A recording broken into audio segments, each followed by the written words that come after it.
Sir నేను resign చేస్తున్నాను sir. ఏ వేరే కంపెనీ నుండి ఆఫర్ వచ్చిందా? అలా ఏం లేదు సార్. మరి ఎందుకు రిజైన్ చేస్తున్నావు? వర్క్ బాగానే చేస్తున్నావు కదా, కంపెనీ కూడా నీ వర్క్తో చాలా హ్యాపీగా ఉంది.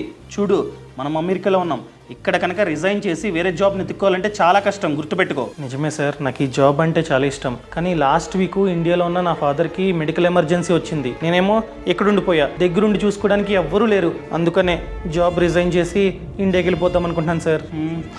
ఓ పని చేయి, మనలాంటి ఎన్ఆర్ఐస్ మరియు ఎన్ఆర్ఐస్ కుటుంబాల కోసం పాలసీ బజార్ వాళ్ళు కొత్తగా ఎన్ఆర్ఐ హెల్త్ ఇన్సూరెన్స్ ప్లాన్ ని తీసుకొచ్చారనమాట. అంటే ఈ ప్రోగ్రామ్ లో భాగంగా మన పేరు మీద, అదేవిధంగా మన ఫ్యామిలీ పేరు మీద పాలసీ బజార్ లో హెల్త్ ఇన్సూరెన్స్ ప్లాన్ ని తీసుకోవాలి. తీసుకున్న తర్వాత ఇండియాలో ఉన్న మన ఫ్యామిలీకి ఏదైనా మెడికల్ ఎమర్జెన్సీ వస్తే ఈ పాలసీ బజార్ టీం వాళ్ళే మన ఫ్యామిలీకి ఎమర్జెన్సీ సపోర్ట్ ని అందిస్తారనమాట. ఫర్ ఎగ్జాంపుల్ డాక్టర్ అపాయింట్మెంట్ వీళ్ళే బుక్ చేస్తారు, డిశ్చార్జ్ టైంలో వీళ్ళే హెల్ప్ చేస్తారు, క్లెయిమ్ ప్రాసెస్ అంతా వీళ్ళే చూసుకుంటారు, పేరెంట్స్ యొక్క ట్రావెలింగ్ కి కూడా వీళ్ళే హెల్ప్ చేస్తారు, అండ్ మెడిసిన్స్ ని మన ఇంటికి హోమ్ డెలివరీ చేపిస్తారనమాట. అంతెందుకు మనకంటూ ఒక డెడికేటెడ్ రిలేషన్షిప్ మేనేజర్ ఉంటాడనమాట. అర్థమైందా? సో నువ్వు ఇక్కడే ఉంటూ ఇండియాలో ఉన్న నీ ఫ్యామిలీకి మెడికల్ ఎమర్జెన్సీ సపోర్ట్ ని నువ్వే అరేంజ్ చేసుకోవచ్చు.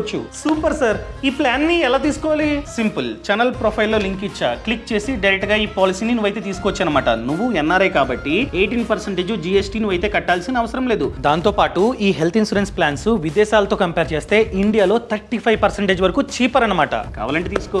అవును, రెసిగ్నేషన్ ని యాక్సెప్ట్ చేయమంటావా? సార్ అసలు వద్దు సార్. బాస్ వాలా, బీ ద బాస్.